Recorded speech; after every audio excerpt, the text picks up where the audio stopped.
पर ख़ास तौर पर जो स्टेट लेवल इसमें एंट्रेंस होते हैं उनमें कई बार 3-3 साल लग रहे होते हैं। कई बार तो कोर्ट में जा कर के कहना पड़ता है कि कब हुआ था एग्ज़ाम, अभी तक उसका आपने रिज़ल्ट क्यों नहीं डिक्लेयर करा है। बहुत मुश्किल नहीं है, सच पूछो तो ये जितने भी एग्ज़ाम्स हैं इन्हें निकालना बहुत मुश्किल नहीं है। कारण बता देता हूँ। अगर 1000 सीट हैं किसी एग्ज़ाम में तो उसके लिए सचमुच तैयारी करने वाले 5 या 7 हज़ार होते हैं बस। बाकी बस अपना वक्त ख़राब कर रहे होते हैं। तो बहुत कंपटीशन है नहीं। नमस्कार आचार्य जी। मतलब मैं कई महीनों से मेरी इच्छा थी कि मैं एक ऑफलाइन सेशन करूं और आज मैं बैठी हूं। भारत में the proportion of unemployed youth below the age of 30 years मतलब 54% इन 2009 से सर्च किया है पूरा 65% इन 2022। तो अब पता चला रीज़न था कि हाईली एजुकेटेड लोग इसी चक्कर में फंस जाते थे कि जितनी बड़ी डिग्री उतनी बड़ी नौकरी। तो और दूसरी तरफ अमंग द इलिटरेट पीपल पता चला कि अनएम्प्लॉयमेंट रेट्स मैक्सिमम 3.5% तक ही जाते हैं। तो रीज़न हमें पता है, बट इसका सल्यूशन क्या है? इसका सॉल्यूशन ये है कि एम्प्लॉयड लोगों को जो झुंझुने हम दे के रखते हैं ना, वो हटाने पड़ेंगे। भारत में जो सबसे बड़ा झुंझुना होता है वो सरकारी नौकरी का होता है।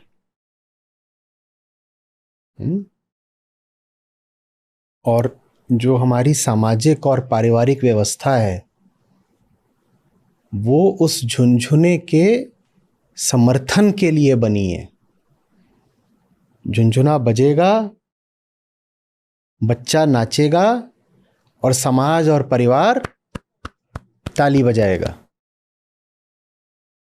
दुनिया के किसी देश में ऐसा नहीं होगा कि आप 30-32 साल के हो गए हो और आप बेरोजगार हो और आप शान से बोलो कि अभी तो हम कंपटीशन की तैयारी कर रहे हैं। और बिल्कुल चौड़े होके बोलो कि अभी तो हम तैयारी कर रहे हैं। भारत में ये बहुत बड़ा झुंझुना है। तो बस यही बात है और कुछ भी नहीं है। देखो, आपने कहा कि जो कम पढ़े लिखे लोग हैं उनमें बेरोजगारी की दर भी कम है। कारण सीधा है, उनके पास झुंझुना नहीं है ना। उनमें से कोई बिल्कुल बेपढ़ है, कोई 4वीं पास है, कोई 8वीं। उसको पता है कि बाहर निकल के कोई बड़ी नौकरी तो वैसे भी नहीं मिलनी है। तो क्या करते हैं, उनको जो काम मिलता है वो करना शुरू कर देते हैं और कच्ची उम्र से ही शुरू कर देते हैं। कोई 16 से शुरू कर देता है, कोई 18 से, कोई 20-21 से। इसके आगे कोई बेरोजगार बैठता ही नहीं। क्या करेगा बेरोजगार बैठ के? तो शुरू कर देता है। और आप जानते हो बहुत मजेदार बात, ये आप लोग निकालिएगा कि कहाँ का सर्वे है। 35 की उम्र में जितना इनकम डिफरेंस होना चाहिए एक हाईली एजुकेटेड और एक सेमी एजुकेटेड में, अनएजुकेटेड की मैं बात नहीं कर रहा, आपने अनएजुकेटेड ही करी थी, मैं सेमी एजुकेटेड ले रहा हूं। जितना डिफरेंस होना चाहिए हाईली एजुकेटेड से, यहां पर आशय है जो ग्रेजुएशन कर चुके हैं, और सेमी एजुकेटेड माने शायद उस स्टडी में था कि 6ठी या 8वीं जो मिडिल जो पास कर चुके। वो डिफरेंस इंडिया में मिनिमम है बड़े देशों में। इसका मतलब समझना, अभी हम क्या सोचेंगे, किसी ने बैचलर्स कर रखा है, फिर पीजी कर रखा है, ठीक है, पोस्ट ग्रेजुएट है, और कोई सिर्फ 6ठी पास है। हम क्या सोचेंगे कि 35 की उम्र में उनकी आमदनी में कितना अंतर होगा? बहुत सारा अंतर होगा। और दुनिया के बाकी देशों में होता भी है। वहां पर शिक्षा के हिसाब से आय में काफी बड़ा अंतर दिखाई भी देता है। लेकिन भारत में जब एग्रीगेट लेवल पर लिया जाता है कि ये साहब, ये हमने एक 10 लाख लोगों का सैंपल ले लिया, उनमें से कोई 6ठी पास था, कोई 8वीं पास था, और ये हमने एक 10 लाख लोगों का और सैंपल ले लिया, ठीक है, उसमें कोई बीएससी वाला है, कोई एमटेक वाला है, कोई पीएचडी वाला भी है, उसको भी ले लिया। और 35 की उम्र में इन दोनों सैंपल्स की एवरेज इनकम कंपेयर करी गई, तो जो उसमें जो डिफरेंस आता है वो वर्ल्ड में मिनिमम है। इसका मतलब समझ रहे हो क्या है? इसका मतलब क्या है? इसका मतलब ये है कि भारत में जो कम पढ़ा लिखा है वो चूंकि पहले से ही काम करना शुरू कर देता है, तो 35 की उम्र तक एक अच्छी जगह पर पहुंच जाता है, स्किल्ड हो जाता है, धीरे धीरे अपने काम में बढ़ जाता है, वो कहीं पहुंच जाता है। और ये जितने सरकारी नौकरी वाले हैं ये सब 30-35 साल तक झुंझुना बजाते हैं, ये उससे भी पीछे हो जाते हैं जो छठी पास है, ये उससे भी पीछे हो जाते हैं, या बस उसके समकक्ष हो जाते हैं। और इस पूरी प्रक्रिया में सहारा बनते हैं माँ बाप, और इस प्रक्रिया में सहारा बनते हैं पूरे जो सामाजिक तत्व होते हैं। सरकार भी सहारा बनती है, नहीं तो सरकार इतने सारे अटेम्प्ट्स क्यों अलाउ करेगी सब नौकरियों में? और सरकार ऐसा क्यों करेगी कि ये जो एंट्रेंस एग्जाम होते हैं सरकारी, इनमें कईयों में तो फॉर्म निकलने से लेकर के फाइनल रिजल्ट आने तक 2-2, 3-3 साल लगा देते हैं। एक एग्जाम ही तो है ना, एग्जाम लेकर के 2 या 3 महीने में समाप्त करो ना, रिजल्ट दे दो। पर खास तौर पर जो स्टेट लेवल इसमें एंट्रेंस होते हैं उनमें कई बार 3-3 साल लग रहे होते हैं। कई बार तो कोर्ट में जा करके कहना पड़ता है कि कब हुआ था एग्जाम, अभी तक उसका आपने रिजल्ट क्यों नहीं डिक्लेयर करा है। लेकिन रिजल्ट अगर डिक्लेयर नहीं हुआ है तो क्या बचा रह जाता है? आशा का झुंझुना। आशा का झुंझुना लटका हुआ है। अब ये जो लड़का है जिसने एग्जाम दिया था, ये बीच में जाकर के कहीं किसी दुकान में कोई साधारण काम करना थोड़ी शुरू करेगा। ये बोलेगा साहब मैंने तो बैंक का एग्जाम दिया है, या मैंने पीसीएस का एग्जाम दिया है, मैं किसी जगह पर जाकर साधारण सेल्समैन थोड़ी बन जाऊंगा बीच में। और जो बन गया था साधारण सेल्समैन, वो धीरे धीरे इन 3 सालों में वो बढ़ता जा रहा है, वो बढ़ता जा रहा है, वो बढ़ता जा रहा है। भारत का जो अनएम्प्लॉयमेंट है ना, वो बहुत अंडरस्टेटेड है बेटा। भारत में हमें जो मिलता है, अच्छे समझना, वो है under employment, hidden unemployment. We are all under employed. Bharat का जो अनएम्प्लॉयमेंट है वो हिडन है, समझ रहे हो? जो आपके सामने आंकड़ा भी आता है ना कि इतने हैं, वो उससे ज्यादा है जो अनएम्प्लॉयड है, डिस्गाइज्ड है। वो अपने आप को घोषित कर देता है कि साहब मैं भी कर रहा हूं, पर वो कर कुछ नहीं रहा है। वो काम कर रहा है जो दिन के 1 या 2 घंटे में हो सकता है, बाकी समय निकाल के वो कुछ और कर रहा है। क्यों? क्योंकि उसके भीतर ये मूल्य स्थापित ही नहीं किया गया है कि जवानी के साल 20 से लेकर 35 के साल जीतोड़ मेहनत करके जिंदगी संवारने के लिए हैं। उसको ही बताया ही नहीं गया है। उसको लाज ही नहीं आती कि मैं कुछ करता नहीं हूं। वो आराम से पड़ा हुआ है और क्या बोल रहा है कि मैं तो अभी तैयारी कर रहा हूं। बहुत मुश्किल नहीं है, सच पूछो तो ये जितने भी एग्जाम्स हैं इन्हें निकालना बहुत मुश्किल नहीं है। कारण बता देता हूं। अगर 1000 सीट है किसी एग्जाम में, तो उसके लिए सचमुच तैयारी करने वाले 5 या 7,000 होते हैं बस। बाकी बस अपना वक्त खराब कर रहे होते हैं, तो बहुत कंपटीशन है नहीं। बाकी सब बस हिडन अनएम्प्लॉयमेंट वाले होते हैं जो कंपटीशन के नाम पर अपना समय खराब कर रहे हैं। ये एक बहुत यूनिक फिनोमेना है जो भारत में ही पाया जाता है। दुनिया के किसी देश में सरकारी नौकरी को या ब्यूरोक्रेसी को इतनी तवज्जो नहीं दी जाती। पर भारत का जो फ्यूडल पास्ट है ना, ये भारत में भी इसको तवज्जो क्यों दी जाती है समझना। क्योंकि हमारा एक सामंतवादी इतिहास है जबरदस्त तरीके से, और हमारे यहां पर वैचारिक क्रांति अभी पूरी तरह हुई नहीं है। फ्यूडलिज्म का क्या मतलब होता है? फ्यूडलिज्म के आपने सीलिएंट फीचर्स पढ़े होंगे अपनी सोशियोलॉजी वगैरह में। क्या होते हैं? ये होता है कि जो फ्यूडल लॉर्ड है वो करता कुछ नहीं है, दूसरे काम करते हैं। जो फ्यूडल लॉर्ड है वो बैठ के सबको वही बनना है, और वो बनने के लिए अगर 10 साल खराब करने पड़े तो क्या हो गया? ये बात हमारी मूल्य व्यवस्था में आ गई है कि सर्वोच्च आदमी वो है जो मेहनत नहीं करता, बैठ के खाता है। हम उससे रश्क करते हैं, हमें ईर्ष्या होती है उससे जिसको हम पाएं कि वो कुछ नहीं करता, बैठ के खा रहा है। हम ये नहीं कहते कि धिक्कार है इस आदमी पे, करता कुछ नहीं, बैठ के खा रहा है। हमें लगता है वाह यार सही मजे हैं तेरे तो। अभी भी लड़कियां होती हैं छोटी, उनमें ये वैल्यू, मूल्य डालने की कोशिश की जाती है कि अच्छे से अपने आप को बना संभाल के रख, तुझे डॉक्टर इंजीनियर मिल जाएगा, तेरी जिंदगी बन जाएगी। तुम देख रहे हो उसमें क्या मूल्य डाला जा रहा है? यही, बैठ के खाएगी, बैठ के खाएगी। यही बात हमारी जाति प्रथा में भी दिखाई देती है। इसलिए मैंने कहा कि this phenomena is unique to India. जाति प्रथा का भी क्या मतलब है? सबसे ऊपर पहुंच जाओ जहां करना कुछ नहीं है, बैठ के खाना है, और इज्जत भी खूब मिलेगी। तुम वो हो जाओ जिसे कुछ नहीं करना है, बस बैठ के खाना है, इज्जत भी खूब पाओगे, बस अथॉरिटी बन जाओ, पावर सारा तुम्हारे पास आ गया, अब करना थोड़ी कुछ है, बैठ के खाओ। यही बात ये भी एक्सप्लेन करेगी कि भारत की ब्यूरोक्रेसी दुनिया की सबसे भ्रष्ट ब्यूरोक्रेसीज में क्यों है, क्योंकि उसमें आप प्रवेश ही इसीलिए करते हो कि करना कुछ नहीं है, बैठ के खाना है। तो जो हमारा फ्यूडल पास्ट है, हम उससे मुक्त नहीं हो पा रहे हैं। रेनेसां जैसी चीज भारत में हुई नहीं है अभी तक। हमारे लिए जीवन की सबसे ऊंची बात यही हो सकती है कि भाई करता कुछ नहीं है, खाता है, और भले ही डिजर्व नहीं करता पर उसके पास पावर और अथॉरिटी पूरी है, राजा जी है। यह सबको राजा बनना है। यहां पर किसी को भी श्रम नहीं करना है, यहां सबको बस ऐश करनी है, ऐश्वर्य चाहिए सबको। हम क्या लोगों की मेहनत को पूजते हैं भारत में? नहीं पूजते ना।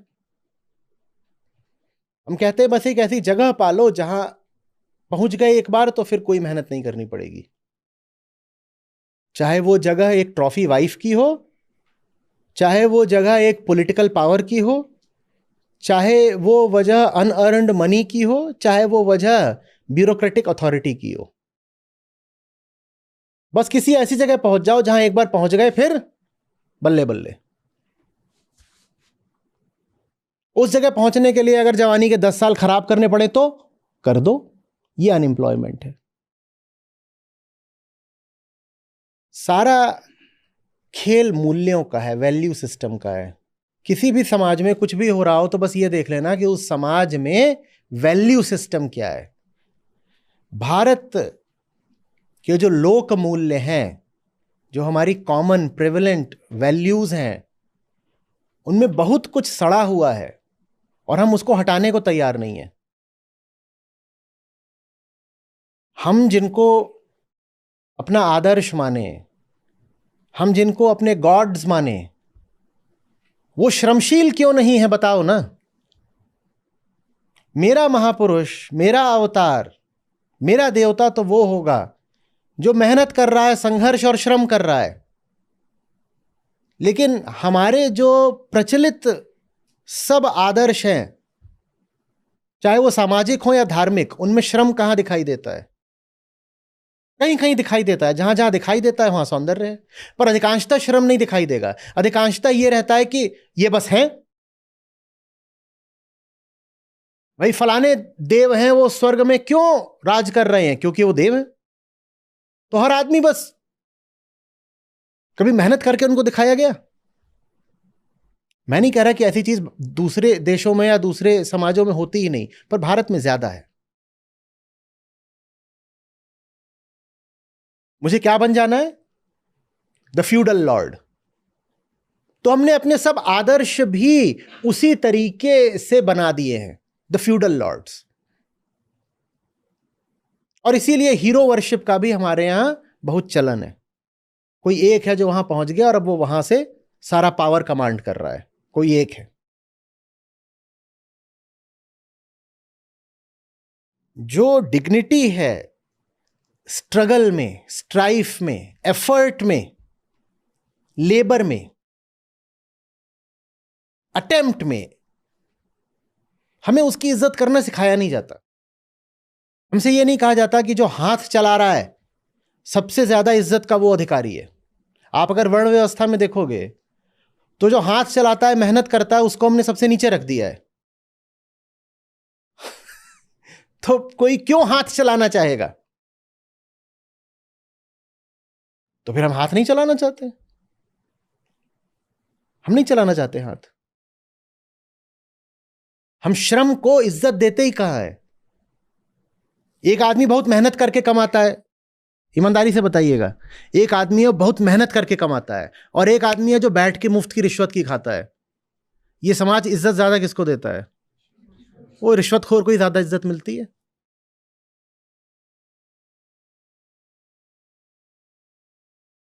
एक वर्किंग वुमन होती है, 10 हाउसवाइफ मिल जाएंगी, उसको ताने और मारेंगी, कहेंगी बेचारी गरीब है इसलिए इसको मेहनत करनी पड़ती है, देखो धूल में निकलती है, धूप में निकलती है, इसका तो मुंह काला हो गया। हमें देखो, हम खरगोश सी मुलायम खाल लेके हम घर में रहते हैं, ऐश करते हैं। हमारा पति कोई भिखारी है क्या कि हमें काम करना पड़े? डिग्निटी ऑफ लेबर नहीं है, बल्कि जो लेबर कर रहा है उसको नीचा और दिखाओ। और जो मुफ्त की खा रहा है, बिल्कुल जमीन की भाषा में कहूं तो हराम की खा रहा है, उसको इज्जत मिलती है। आप शुरुआत करो, मूल्य बदलो। जिस किसी को देखो कि उसके पास अनअर्न्ड मनी है, चाहे इनहेरिटेंस से चाहे कोइंसिडेंस से,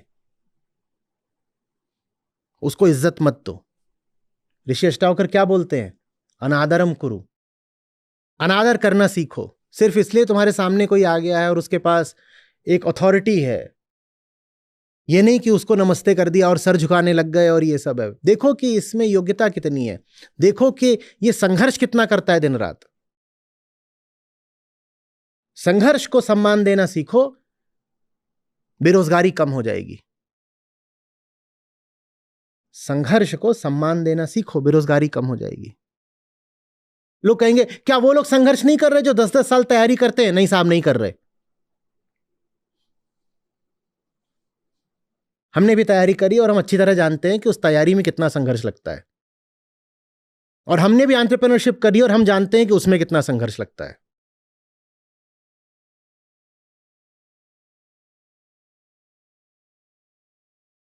जब भारत संघर्ष को सम्मान देने लगेगा, आप पाओगे बेरोजगारी वगैरह गायब हो गई है। कोई बेरोजगार हो कैसे सकता है? क्या करने को कुछ नहीं है?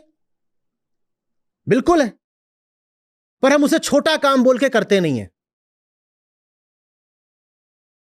और छोटा काम किस अर्थ में है? कि इसमें पैसा नहीं है। हमारे पास काम को बड़ा या छोटा कहने का और तो कोई पैमाना होता भी नहीं ना। जिस काम में पैसा ना बह रहा हो, हमारी दृष्टि में वो छोटा हो जाता है।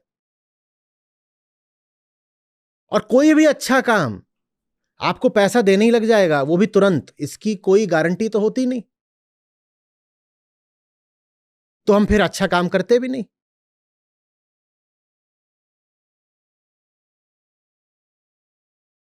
नहीं तो बताओ ना, आप एक जवान आदमी हो, महिला हो, पुरुष हो, कुछ भी हो, आप 21 के हो, आप 25 के हो, बेरोजगारी का मतलब क्या है? आप बोल रहे हो मेरे पास करने को कुछ नहीं है। क्यों करने को कुछ नहीं है? निकलो, देखो, जहां कहीं भी कुछ गलत हो उसको ठीक करो, और जो तुम करोगे उससे किसी ना किसी को तो फायदा होगा ही। तो कुछ पैसा आने लग जाएगा, तुम्हारा पेट चलने लग जाएगा। उससे ज्यादा की कामना रखो मत, क्योंकि श्रम, संघर्ष और कार्य का स्तर मायने रखते हैं। तुम्हें उसमें से मिल क्या रहा है वो बात की बात है।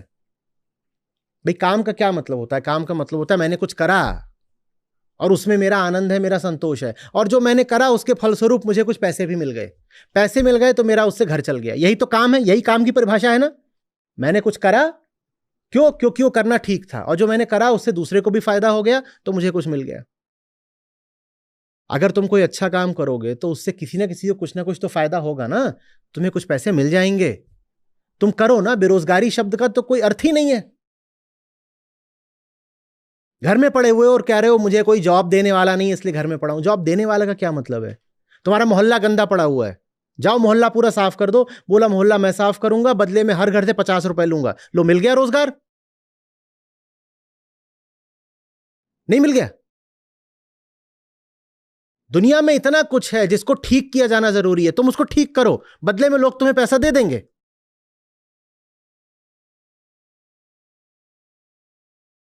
काम भी अच्छा करोगे और तुम्हारा खर्चा भी चलेगा।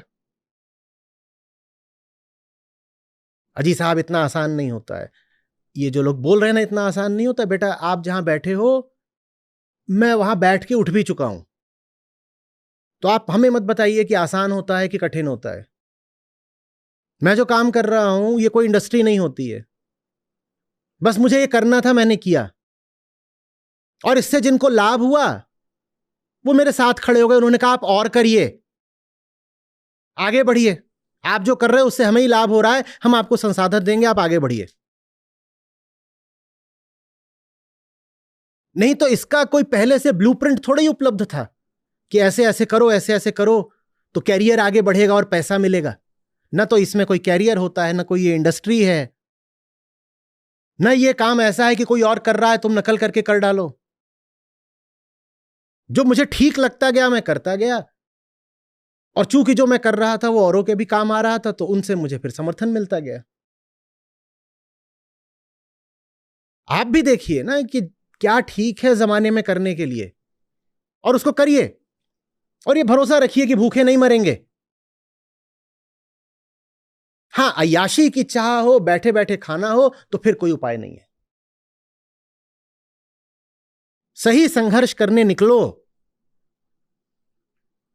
कोई बेरोजगारी नहीं रहेगी।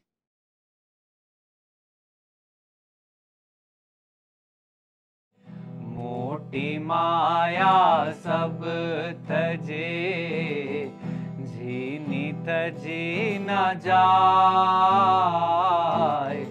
मोटी माया सब तजे, झीनी तजी न जाय। पीर पैगंबर औलिया, झीनी सबको खाए रे साधो, झीनी सबको खाए। मोटी माया सब तजे, झीनी तजी न जाय। मोटी माया सब तजे, झीनी तजी न जाय। पीर पैगंबर औलिया, झीनी सबको खाए रे साधो, झीनी सबको खाए। माया तो ठगनी भई, ठगत फिरै सब देश। माया तो ठगनी भई, ठगत फिरै सब देश। जा ठगने ठगनी ठगी, ता ठग को आदेश रे साधो, ता ठग को आदेश। माया तो ठगनी भई, ठगत फिरै सब देश। माया तो ठगनी भई, ठगत फिरै सब देश। जा ठगने ठगनी ठगी, ता ठग को आदेश रे साधो, ता ठग को आदेश। भीतर तो भेदा नहीं, बाहर कथै अनेक। भीतर तो भेदा नहीं, बाहर कथै अनेक।